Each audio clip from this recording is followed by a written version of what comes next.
ஹல்லேலூயா. கர்த்தருடைய பரிசுத்த நாமம் மகிமைப்படுவதாக. இந்த நாளிலும் கர்த்தருடைய வார்த்தையை தியானிக்கும்படியாக தேவன் தந்த கிருபைகளுக்காக ஆண்டவருக்கு நன்றி செலுத்துகிறோம். கடந்த நாட்களின் தானியேல் புஸ்தகம் 9ஆம் அதிகாரத்தை குறித்து நாம் தியானித்து கொண்டிருக்கிறோம். இந்த நாளிலும் அதனுடைய தொடர்ச்சியை நாம் பார்க்க போகிறோம். கர்த்தருடைய நாமம் மகிமைப்படுவதாக. தானியேலின் 9ஆம் அதிகாரம் அதனுடைய 21, 22வது வசனத்தை நாம் வாசிக்க கேட்போம்.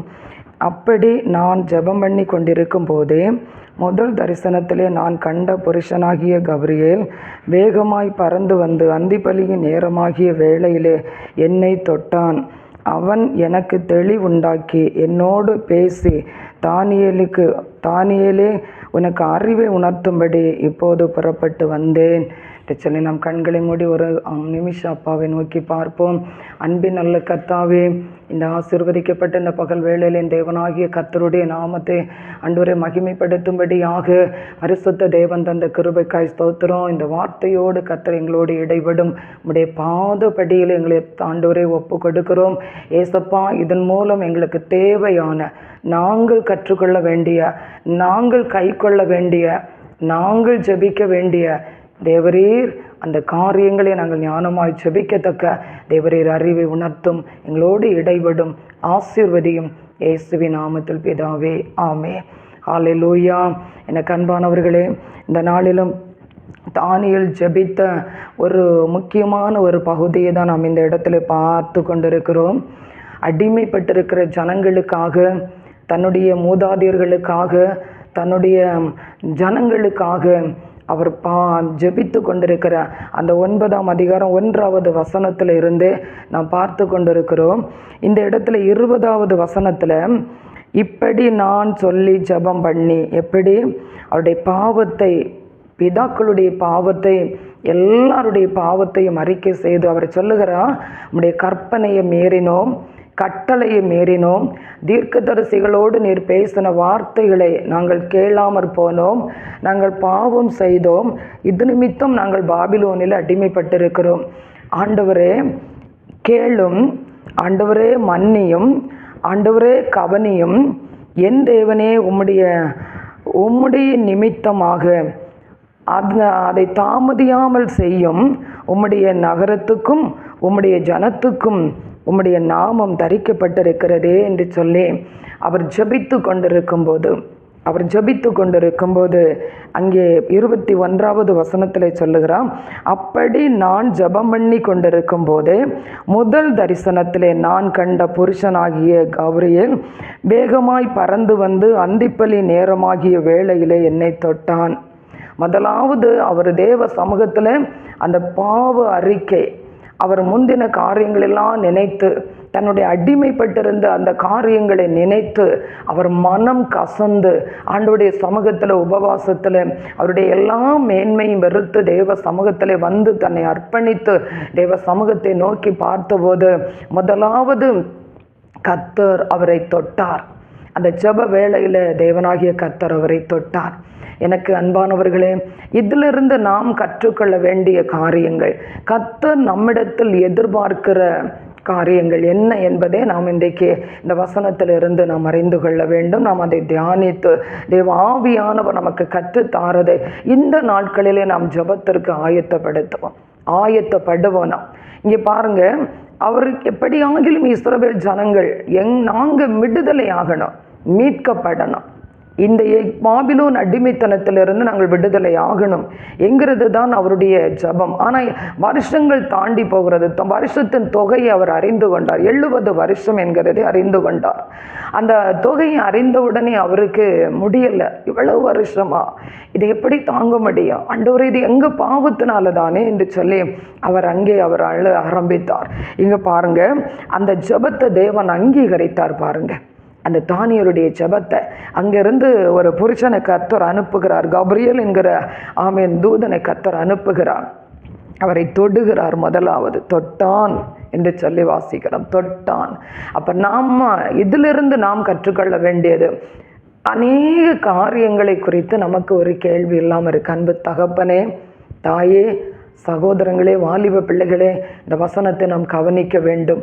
இந்த ஜெபத்தை நாம் கவனிக்க வேண்டும். நாம் தேவ சமூகத்தில் அநேக நேரம் ஜெபித்து கொண்டிருக்கிறோம், விடை கிடைக்கல, தேவனுடைய ஒரு தொடுதல் நமக்கு கிடைக்கல. அந்த ஜெபித்து கொண்டிருக்கிற காரியங்களில் நமக்கு ஒரு என்ன சொல்லுகிறது, ஒரு பதில் கிடைக்கல. அப்போ இதில் நாம் என்ன செய்ய வேண்டும்? ஒரு பதில் தேவ சமூகத்தில் நாம் பெற்றுக்கொள்ள வேண்டும். முதலாவது நாம் தேவ சமூகத்திலே போகும்போது தானியேலிடத்திலே கற்றுக்கொள்ளுகிறது நம்மை தாழ்த்த வேண்டும், தாழ்மைப்பட வேண்டும். தேவ சமூகத்துக்கு போகும்போது நாம் தாழ்மைப்பட வேண்டும். இன்றைக்கு அநேக பேர் ஜெபிக்கிறத பார்க்கிறோம். நான் வெளியில் ப்ரேயருக்கு போகும்போது, இந்த பகுதிகளில் போகும்போது அநேகருடைய ஜெபத்தை நான் பார்க்கிறேன். அநேக நாட்கள் நாம் அழுதிருக்கிற நாட்கள் உண்டு. பரலோகத்தில் இருக்கிற தேவனுக்கு முன்பாக நாம் எப்படி இருக்க வேண்டும் தெரியுமா? நம்மை தாழ்த்த வேண்டும். நாம் ஒன்றுமில்லை, நாம் மண்ணென்று நினைவு கொள்ள வேண்டும், நாம் மண்ணென்று நினைவு கூற வேண்டும். மண்ணோடுகளுக்கு ஒத்தவர்களாகிய நாம் தாழ்த்த வேண்டும். ரெண்டாவது நாம் அவருடைய சமூகத்தில் செய்ய வேண்டியது, அவருடைய தொடுதலை உணர்வதற்கு நாம் நம்முடைய பாவத்தை அறிக்கை செய்ய வேண்டும். நாம் நம்முடைய முன்னோர்களுடைய பாவத்தை அறிக்கை செய்ய வேண்டும். நாம் நம்முடைய பெற்றோர்களுடைய பாவத்தை அறிக்கை செய்ய வேண்டும்.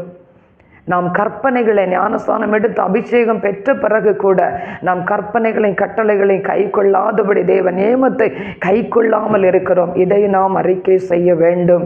நாம் இப்படியாய் தேவ சமூகத்தில் போய் நாம் மனப்பூர்வமாய் ஆண்டவருடைய சமூகத்தில் நாம் கடந்து போகும்போது அங்கே பாருங்க, தேவனுடைய தொடுதலை நாம் அறிந்து கொள்ள முடியும், உணர முடியும். தேவனாகிய கர்த்தர் நம்மிடத்தில் எதிர்பார்க்கிறது இதுதான். நம்மிடத்தில் எதிர்பார்க்கிற ஒரு அர்ப்பணிப்பின் ஜெபம். விடுதலை ஆகணும். விடுதலைக்கு வழி இதுதான். இன்றைக்கி அநேக விதத்தில் நீங்கள் போராடி கொண்டிருக்கிறீர்களா? அநேக விதத்தில் ஒரு வியாதி நிமித்தமாய் போராடி கொண்டிருக்கிறீர்களா? எனக்கு இதிலிருந்து ஒரு விடுதலை இல்லை என்று போராடுகிறீர்களா? ஒரு கடன் சுமை விடுதலை இல்லையே என்று போராடி கொண்டிருக்கிறீர்களா? குடும்பத்திற்குள்ள எப்போ பார்த்தாலும் பிரச்சனை, சமாதானம் இல்லை, எப்போ பார்த்தாலும் சண்டை. யார் மூலமாவது, புருஷன் மூலமாக இருக்கலாம், மனைவி மூலமாக இருக்கலாம், பிள்ளைகள் மூலமாக இருக்கலாம், வயது முதிர்ந்தவர்கள் மூலமாக இருக்கலாம், ஏதோ ஒரு விதத்தில் பக்கத்தில் இருக்கிறவர்கள் மூலமாக, நம்முடைய உறவினர்கள் மூலமாக ஏதோ ஒரு பிரச்சனையை போராடி கொண்டிருக்கிறோமா? எதனால் இது வருகிறது என்பதை குறித்து ஒரு விடை தெரியாதபடி நாம் போராடி கொண்டிருக்கிறோமா? ஆண்டவருடைய சமூகத்திற்கு வாங்க. தேவ சமூகத்தில் வந்து இதிலிருந்து ஒரு விடுதலை இந்த நாட்களில் நாம் பெற்றுக்கொள்ள வேண்டும். நாம் தேவனாகிய கர்த்தரோடு கூட நாம் நெருங்கி அவரோடு கூட நாம் ஜீவிக்க, அவருக்குள்ள இருக்கிற அந்த சமாதானத்தை நாம் பெற்றுக்கொண்டு அந்த சந்தோஷத்திற்குள்ள நாம் ஸ்தோத்திரம் போகாத பட்சத்தில் எப்படி பரலோக ராஜ்யத்துக்குள்ள நாம் பிரவேசிக்க முடியும் இல்லையா? எனக்கு அன்பானவர்களே, நாம் சிந்திக்க வேண்டியது, கர்த்தர் நம்மிடத்தில் அதை எதிர்பார்க்கிறார். அடிமைப்பட்ட பாபிலோன் தேசத்துல தான் தானியேல் இருக்கிறார் பாருங்க. ஆனாலும் அவருடைய இருதயமெல்லாம் என் ஜனம் விடுதலையாக்கப்படணும், நான் ஒரு அடிமைத்தனத்தில் இருக்கிறேன், பெரிய போஸ்டிங்கில் இருக்கார் பாருங்க. ஆனால் அது அவர் நினைக்கல. நான் இருக்கிற பெரிய போஸ்டிங் எனக்கு போதும், நான் நல்லா இருக்கேன், அப்படி நினைக்கல. என் ஜனம் விடுதலை ஆகணும், நான் விடுதலை ஆகணுங்கிறது. இன்னைக்கு நமக்கும் அப்படிப்பட்ட ஒரு ஏக்கம் இருக்கிறதா? தேவ சமூகத்தில் வாங்க, தன்னை முதலாவது அவருடைய சமூகத்தில் தாழ்த்துவோம். அப்பா, நம்முடைய சமூகத்தில் ஒன்றுமில்லப்பா, ஒன்றுமில்லை. இயேசு பாருங்க, அநேகரை மீட்கும்படி தன்னையே சிலுவையில் தாழ்த்தினார், சிலுவை பரியந்தம் தாழ்த்தினார். அப்போ நாம் தேவ சமூகத்தில் அவர் எதிர்பார்க்கிறது அந்த தாழ்மை. ரெண்டாவது நாம் எதிர்பார்க்க நம்முடைய பாவங்கள் அறிக்கை செய்யப்பட வேண்டும், நாம் சுத்திகரிக்கப்பட வேண்டும், அவருடைய ரத்தத்தினால நாம் கழுகப்பட வேண்டும். அவருக்கு நமக்கும் இடையில ஒரு என்ன சொல்லக்கூடாது, ஒரு பிளவு இருக்கக்கூடாது பாருங்க. அவருக்கும் ஏசப்பாவுக்கு நமக்கும் இடையில ஒரு பிளவு என்றால் அது பாவம்தான். அந்த பாவமே நமக்கு முகத்துக்கும் அவருக்கு முகத்துக்கும் ஒரு மறைவை கொண்டு வருகிறது என்று நாம் வேதத்தில் வாசிக்கிறோம் இல்லையா? ஆனால் இன்றைக்கு நாம் யோசிக்க வேண்டியது, எதுவானாலும் சரி, ஒரு பெருமை, ஒரு கோபம், ஒரு எரிச்சல், ஸ்தோத்திரம், ஒரு இச்சை, இதெல்லாம் பாவம் தான் பாருங்க. அநீதி எல்லாமே பாவம் தான். அநீதி நிறைந்த உலகத்திற்குள்ள இருக்கிறோம். நீதியான, அதுதான் பவுல் சொல்லும்போது ரோமர் 6:13 சொல்லுகிறது, இந்த அபயங்களை அநீதிக்கு ஒப்பு கொடுக்காதீங்க, நீதிக்கு ஒப்பு கொடுங்க என்று சொல்லி. அப்படிப்பட்ட அநீதி நிறைந்த உலகத்திற்குள்ளே நாம் ஸ்தோத்திரம், ஆண்டவருக்கு பிரியமில்லாத வார்த்தைகளை பேசுகிறது கூட பாவம் தான். அதனால் ஆண்டவருடைய சமூகத்தில் பாவ அறிக்கை செய்யுங்க. விடுதலைக்கு முதல் வழி அதுதான். பாவ அறிக்கை செய்யுங்க. பாவத்திலிருந்து நாம் விடுதலை பெற்றுக்கொள்ள வேண்டும். அந்த பாருங்க, அந்த பாவ அறிக்கை செய்து ஆண்டவருடைய சமூகத்தில் அவர் ஆமை ஸ்தோத்திரம் ஒப்பு கொடுக்கும் போது அங்கே என்ன நடக்கிறது பாருங்க. அந்திப்பலி நேரமாகிய வேளையிலே அவர் பலி செலுத்தி கொண்டிருக்கிறார். மூன்றாவது, அந்த பாவ அறிக்கை செய்தவர் பலி செலுத்துகிறார், பலி செலுத்தி கொண்டிருக்கிறார். உதடுகளின் கனியாகிய ஸ்தோத்திர பலி, உதடுகளின் காளைகள் ஆகிய ஸ்தோத்திர பலியை அவர் செலுத்தி கொண்டே இருக்கிறார். அந்த நேரம் என்ன நடக்கிறது பாருங்க. பரலோகம் தானியேலை ஒற்று கவனித்து கொண்டிருக்கிறது. ஹல்லேலூயா, ஹல்லேலூயா.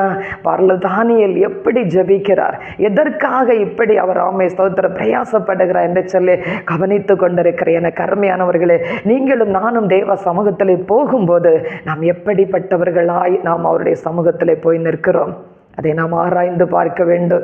அதை நாம் ஆராய்ந்து பார்க்க வேண்டும். எப்படியும் தேவ சமூகத்தில் போய் நிற்க முடியாது. அவர் விரும்புகிற வண்ணமாகவே நாம் அவருடைய சமூகத்தில் போக வேண்டும். இங்கே பாருங்க, பரலோகம் தானியேலை கவனித்து கொண்டிருக்கிறது. அவர் அங்கிருந்து கபிரியேல் தூதனிடத்தில் ஒரு செய்தியை கொடுத்து அனுப்புகிறார் பாருங்க. அந்த செய்தியை கொண்டு வருவதற்கு முன்பாக தானியேலை சில காரியங்களிலே அவர் ஆயத்தப்படுத்துகிறார். சில விஷயங்கள் கர்த்தர் கொடுக்கிற அந்த தரிசனத்தை புரிந்து கொள்ளுவதற்கு நமக்கு ஒரு ஞானம் வேணும், அதை கர்த்தர் தர வேண்டும். அதுதான் நீங்க சொல்ல பாருங்க. அந்த கபிரியேல் வேகமாய் பறந்து வந்து அந்திப்பலியின் நேரமாகிய வேளையிலே என்னை தொட்டான். எதுக்கு தொட்டான் பாருங்க. அவன் எனக்கு தெளிவுண்டாக்கி. முதல் ஒரு தெளிவு நமக்கு வேணும். தேவனாகிய கர்த்தருடைய தொடுதலை உணர்ந்து நாம் அவருக்குள்ளாக ஒரு தெளிவு நமக்கு உண்டாகணும். என்ன தெளிவு, அதை நாம் கேட்கணும். என்ன தெளிவு நமக்கு வேணும். நீங்கள் ஒருவேளை நினைக்கலாம், சகோதரி நாங்கள் அவ்வளவு தெளிவு இல்லாமலாம் இருக்கிறோம், எங்களுக்கு நீ என்ன தெளிவு வேணும்? கிறிஸ்துவை பற்றி நல்லா தெரியும், நாங்கள் நல்லா ஜெபிக்கிறோம், நாம் காணிக்க கொடுக்குறோம், நாம் ஆண்டவருக்காகவே தான் நாங்கள் நிற்கிறோம். ஆனாலும் எங்கள் குடும்பத்தில் பிரச்சனைகள், எங்கள் குடும்பத்தில் சில போராட்டங்கள் மாறவே இல்லை என்று சொல்லி நீங்கள் ஒருவேளை யோசிக்கலாம். ஆனால் இங்கே பாருங்கள், தானியேல் எப்படிப்பட்ட புருஷன் என்று நமக்கு தெரியும் பாருங்க. ஆனால் இங்கே அவர் சொல்லுகிறார், இனி ஆண்டவர் இந்த ஜெபத்திற்கு கர்த்தர் கொடுக்கிற பதிலை அவர் புரிந்து கொள்ளுவதற்கு முதலாவது ஒரு தெளிவு தேவை, ஒரு தெளிவு உண்டாக்கப்பட வேண்டும். அப்போ நாம் தேவ சமூகத்தில் போய் நாம் ஜெபிக்கிற காரியத்தில் நமக்கு ஒரு தெளிவு இருக்க வேண்டும். ஹல்லேலூயா, ஹல்லேலூயா. ஒரு தெளிவோடு நாம் தேவ சமூகத்துக்கு நமக்கு ஒரு தெளிவு வேணும். ஆண்டவர்கிட்ட பல காரியங்களை கேட்குறோம். ஆண்டவரே எனக்கு இந்த விஷயத்தில் விடுதலை தாங்க, எனக்கு பொருளாதாரத்தில் விடுதலை தாங்க, கல்வியில் நாம் ஜெயிக்கணும், வேலை எனக்கு வேணும், ஒரு வீடு எனக்கு வேணும், குடும்பம் வேணும், எனக்கு ஆவிக்குரிய வாழ்க்கை, எல்லாமோ நாம் கேட்டுக்கொண்டிருக்கிறோம். ஆனால் நாம் கேட்கிற காரியத்தில் நமக்கு ஒரு தெளிவு இருக்க வேண்டும். ஹல்லேலூயா, ஹல்லேலூயா.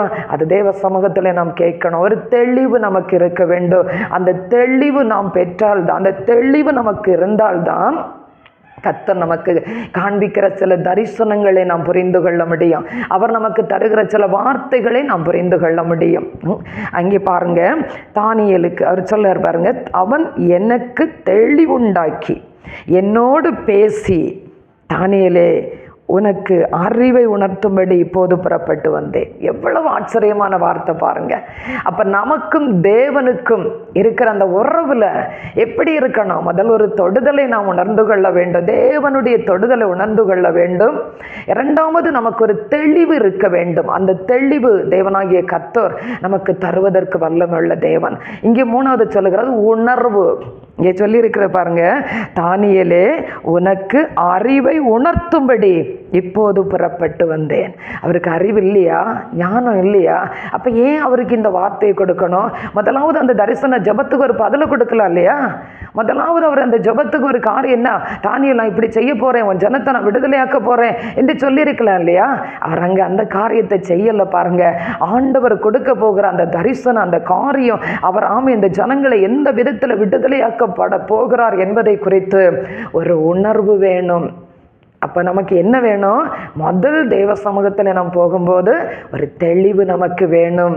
நாம் கேட்கிற காரியத்தில் தேவனாகிய கர்த்தர் எனக்கு அவர் அதை என்ன செய்வார்? பதில் தருவார். தேவனாகிய கர்த்தர் என்னுடைய காரியத்தில் இப்படி செய்ய போகிறார் என்கிற ஒரு தெளிவு நமக்கு வேணும். அவரை குறித்த ஒரு தெளிவு நமக்கு வேணும். அவர் நமக்கு காரணம் இல்லாமல் அவர் நமக்கு பிரச்சனையை தரவே மாட்டார். காரணம் இல்லாமல் எந்த காரியத்தையும் அவர் நமக்கு அனுமதிக்க மாட்டார். ஏன்னா அவருடைய இரத்தத்தினால கழுகப்பட்டிருக்கிற பிள்ளைகள் நாம். காரணம் இல்லாமல் எந்த ஒரு பிரச்சனையும் நமக்கு அவர் அனுமதிக்க மாட்டார். அப்போ நாம் அவரை இந்த பிரச்சனை எதனால் வந்தது, இந்த அடிமைத்தனம் எதனால் வந்தது, இதை நாம் புரிந்து கொள்வதற்கு நாம் ஒரு தெளிவு. நாம் கொஞ்ச நேரம் போய் ஸ்தோத்திரம் பண்ணுவோம், அந்நிய பாஷை பேசுவோம், கொஞ்ச நேரம் பைபிள் வாசிப்போம், அதோட நம்ம வேலை முடிஞ்சிடான்னு போயிடுவோம். ஆனால் எனக்கு விடுதலை வரலையே அந்த மாதிரி யோசிக்கும். தெய்வ பிள்ளைகளை கவனிங்க. தேவனுடைய சமூகத்தில் இருந்து ஒரு காரியத்தை நாம் பெற்றுக்கொள்ள வேண்டுமானா, தேவ சத்தத்தை நாம் கேட்க வேண்டுமானா, தேவனிடத்திலிருந்து ஒரு விடுதலையை பெற்றுக்கொள்ள வேண்டுமானால் முதலாவது தேவனை குறித்த ஒரு தெளிவு நமக்கு உண்டாக வேண்டும். இரண்டாவது, இந்த பிரச்சனை ஏன் எனக்கு அனுமதிக்கப்பட்டிருக்கிறது என்பதை குறித்தும் எனக்கு ஒரு தெளிவு இருக்க வேண்டும். அதை தான் அங்கே அவர் செய்கிறார். தானியேலுக்கு ஒரு தெளிவை கொடுத்தார். இரண்டாவது அங்கே சொல்லியிருக்கிறது, அறிவை உணர்த்தும்படிக்கு இப்போது புறப்பட்டு வந்தே. அப்போ நமக்கு ஒரு அறிவு வேணும். அறிவு கண்கள் திறக்கப்பட வேண்டும். நம்முடைய ஆண்டவராகிய இயேசு கிறிஸ்து உலகத்தில் உண்டானவரை போல அல்ல. பாருங்க, அவர் சர்வ வல்லமை உள்ள தேவனாகிய கர்த்தர். நம்முடைய தலையிலிருந்து ஒரு முடி கீழே விழுவது கூட அவருக்கு தெரியாமல் இருக்காது. எல்லாவற்றையும் அறிந்திருக்கிற சர்வ வல்லமை உள்ள தேவன். அவர் வானத்துக்கும் பூமிக்கும் சகல அதிகாரமுடைய தேவனாகிய கர்த்தர். அதனால அவர் நம்மிடத்தில் எதிர்பார்க்கிற காரியங்கள் என்ன என்பதை குறித்து நாம் இந்த தானியேலின் ஸ்தோத்திர ஜெபத்தின் மூலம் அவர் கொடுத்த அந்த பதிலை நாம் அவ்வளவு அழகாக இந்த இடத்துல தியானிக்க முடிகிறது. இன்றைக்கு இந்த வார்த்தையை கேட்கிற நீங்களும் நானும் தேவ சமூகத்தில் இப்படியாய் போய் அமர்ந்து ஆண்டவரிடத்துல நாம் கேட்போமா? தேவனாகிய கர்த்தாவே, எனக்கு இந்த காரியத்தில் எனக்கு நல்ல ஒரு ஸ்தோத்திர விடுதலைக்காக நான் போராடி கொண்டிருக்கிறேன். ஆனால் எனக்கு அதிலிருந்து கிடைக்கல. ஆண்டவரே, நீங்கள் இப்போது என்னோடு இடைபடுங்க ஏசப்பா. நீங்கள் உம்முடைய ஆவியில் என்னோடு இடைபடுங்க ஏசப்பா. என்னை ஆண்டவரே இந்த வார்த்தையை நான் கேட்பதற்கு என்னை பாத்திரப்படுத்துங்க ஏசப்பா. என்னை பரிசுத்தப்படுத்துங்க ஏசப்பா. எனக்கு ஒரு தெளிவை எனக்கு தாரும் ஏசப்பா.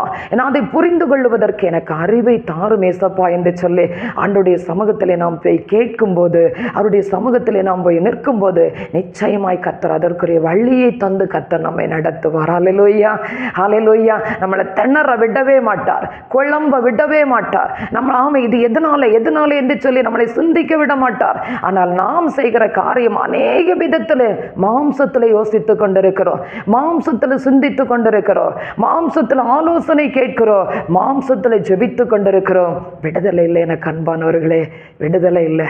இன்றைக்கு இந்த தானியேலை நாமே ஸ்தோத்திரிக்கிறோம். இந்த 9ஆம் அதிகார புஸ்தகத்தை எடுத்து ஆண்டுடைய சமூகத்துக்கு கொண்டு போவோமா? கர்த்தருடைய சமூகத்தில் விரைத்து அப்பா என்று சொல்லி பார்ப்போமா? தானியேல் தன்னுடைய அந்த 70 வருஷம் தன் பிதாக்கள் அவனுடைய காரியங்கள் எல்லாம் திரும்பி பார்க்கிறார். நாமும் நம்முடைய வாழ்க்கையை திரும்பி பார்ப்போமா? நம்முடைய குடும்பம், நம்முடைய பெற்றோர், நம்முடைய மூதாதையர்கள், கர்த்தர் நம்மோடு பேசின வார்த்தைகள், இவைகள் எல்லாவற்றையும் நாம் திரும்பி பார்ப்போமா? ஆண்டவர் கேட்கிறார், இன்றைக்கு உன்னுடைய ஜெபம் எப்படிப்பட்டதா இருக்கிறது? உன்னுடைய தாழ்மை எப்படிப்பட்டதா இருக்கிறது? உன்னுடைய ஸ்தோத்திரம் பாவ அறிக்கை எப்படிப்பட்டதா இருக்கிறது? நீ எப்படிப்பட்ட ஒரு நிலைமையோடு தேவனோடு உறவாடி கொண்டிருக்கிறாய்? உன்னுடைய இருதயத்திற்குள் ஒரு பெரிய மாற்றத்தை விரும்புகிறாயே, குடும்பத்துக்குள்ள ஒரு மாற்றத்தை விரும்புகிறாயே, உன் வாழ்க்கையில, உன் ஜனத்துக்குள்ள, உன் தேசத்துக்குள்ள, உன் சபைக்குள்ள ஒரு மாற்றத்தை விரும்புகிறோம் அல்லவா? கர்த்தர் நம்மை எதிர்பார்க்கிறார். அவர் நம்மோடு உறவாட, அவர் நம்மோடு சில வார்த்தைகளை பேச, அவர் ஜனத்தை நான் எப்படி விடுதலையாக்குவேன் என்று சொல்லி தானியேலுக்கு அவர் சொல்லிக் கொடுத்த வார்த்தையை நமக்கும் சொல்லித்தர அவர் வாஞ்சிக்கிறார். எனக்கு அன்பானவர்களே, தேவ சமூகத்திலே நாம் நம்மை ஒப்பு கொடுப்போமா? இந்த வார்த்தைகளை நாம் ஏற்றுக்கொள்ளுவோமா? இந்த வார்த்தையின் மூலம் நாம் விடுதலையை பெற்றுக்கொள்ளுவோமா? கர்த்தர் நம்மை ஆசீர்வதிப்பாராக. இந்த காரியத்திலே நீங்கள் கவனம் செலுத்தி தேவ சமூகத்திலே நீங்கள் உண்மையாய் கடந்து போவீர்கள். ஆனால் இந்த நாட்களிலே நீங்கள் அனுபவித்துக் கொண்டிருக்கிற சில காரியத்திலிருந்து கர்த்தர் உங்களை விடுவிப்பார். கர்த்தர் உங்களை விடுவிப்பார். எந்த சூழ்நிலையா இருந்தாலும் சரி, கர்த்தர் உங்களை விடுவிப்பார். உங்களோடு பேசுவார், உங்களோடு அவர் நடப்பார், உங்கள் பிரயாணத்தில் கூட இருப்பார். கர்த்தர் ஆசீர்வதிப்பார். நாம் ஜெபிப்போமா? அப்பா பிதாவே, உம்முடைய நல்ல வார்த்தைகளுக்காக உமக்கு நன்றி செலுத்துகிறோப்பா. நீர் எங்களை கைவிடுகிற தேவன் இல்லை ஆண்டவரே. நீர் எங்களை கவனித்து கொண்டிருக்கிற தேவனா இருக்கிறீரப்பா. அந்த தானியலுடைய ஆண்டவரே ஸ்தோத்திரம், அந்த ஜபத்தை, அந்த பாவறிக்கையை, அந்த தாழ்மையை நீர் எப்படி கவனித்து கொண்டிருக்கிறீரோ அப்படியா இன்றைக்கு தேவ பிள்ளைகளாகிய ஆண்டவரே ஸ்தோத்திரம் எங்களுடைய காரியங்களை கவனித்து கொண்டிருக்கிறேன். உன் வழிகளை பார்த்து உன்னை நான் குணமாக்குவேன் என்று சொன்னீரே. உன் வழிகளை பார்த்து நான் உன்னை ஆசீர்வதிப்பேன் என்று சொன்னீரே. ஆண்டவரே, இந்த வார்த்தையின்படி ஏசப்பா இன்றைக்கு ஒவ்வொரு பிள்ளைகளையும் ஆண்டவர் தொட்ட வேண்டும் என்று ஜெபிக்கிற ஆண்டவரே, ஒரு அறிவை உணர்த்தும்படியாக ஏசப்பா ஒரு ஆமை ஸ்தோத்தரிக்கிறோம், ஒரு உணர்வுள்ள ஒரு இருதயம் உண்டாகும்படியாக தேவரீர் உம்மை ஸ்தோத்தரிக்கிற நீர் ஆண்டவரை துதிக்கிறோம். ஆண்டவரே, அந்த ஆவிக்கு நேராய் அந்த ஆண்டவரை ஸ்தோத்தரிக்கிறோம். தேவ சமூகத்தில் இன்னும் நாங்கள் ஆண்டவரை தரித்திருக்கத்தக்கதான ஆண்டவரை அந்த கிருபைகளை கத்த தந்து நடத்துங்க. எத்தனையோ பிள்ளைகள் இன்றைக்கு ஒரு விட்டுதலை இல்லாதபடி நின்று கொண்டிருக்கிறார்கள். ஏசப்பா ஏசப்பா நாங்கள் ஜெபிக்கிறோம், வேதம் தியானிக்கிறோம், உபவாசிக்கிறோம், ஆலயத்துக்கு செல்லுகிறோம், காணிக்கை கொடுக்கிறோம், எல்லா விதத்தையும் செய்கிறோம். என்னுடைய வாழ்க்கையில் ஒரு விடுதலையிலே நின்று கொண்டிருக்கிற ஆண்டவரே ஸ்தோத்திரம், அந்த பிள்ளைகளுடைய வாழ்க்கையில் இந்த வசனம் அவர்களுடைய ஜெப ஜீவிதத்தில், ஆவிக்குரிய ஜீவிதத்தில் ஒரு மாற்றத்தை கொண்டு வருவதாக, ஒரு மாற்றத்தை கொண்டு வருவதாக, இயேசுவின் நாமத்தினால் ஆண்டவர் ஒரு மாற்றத்தை கொண்டு வருவதாக. சிறையிருப்புகள் மாறட்டும் என்று ஜெபிக்கிறப்பா. வியாதியினால பாதிக்கப்பட்டிருக்கிற பிள்ளைகளுக்கு விடுதலை ஆண்டவரே. கடன் பிரச்சனை பாதிக்கப்பட்டிருக்கிற பிள்ளைகளுக்கு ஒரு விடுதலை ஆண்டவரே. குடும்பத்தை சமாதானம் இல்லாதபடி இருக்கிற ஆண்டவரே ஸ்தோத்திரம், குடும்பத்திலே புருஷன்மார்கள் குடித்து வெறித்து, பிள்ளைகள் குடித்து வெறித்து அக்கிரம அநீதியிலே நின்று கொண்டிருக்கிற ஒவ்வொரு பிள்ளைகளுக்குள்ளேயும் ஆண்டவரே ஒரு விடுதலையின் ஆவி கடந்து செல்லும்படியா, ஒவ்வொரு குடும்பத்திற்குள்ளேயும் விடுதலையின் ஆவி கடந்து செல்லும்படியா தேவரீர் உம்முடைய பிள்ளைகளோடு கர்த்தர் இடைப்பட ஆண்டவரே சமாதானமும் சந்தோஷமுடைய பிள்ளைகளுக்கு ஆண்டவரை பெருகட்டும் தகப்பனே ஸ்தோத்திரம். பரிசுத்த ஆவியினால் உண்டாகிற ஆறுதல் நம்முடைய பிள்ளைகள் ஒவ்வொருவரையும் நிரப்பட்டும் என்று ஜெபிக்கிறோம். அப்பா பாதத்தில் சமர்ப்பிக்கிறோம், ஏற்றுக்கொள்ளலாம். இயேசுவின் நாமத்தில் கேட்கிறோம் ஜீவனுள்ள நல்ல பிதாவே. ஆமேன், ஆமேன். அல்லேலூயா.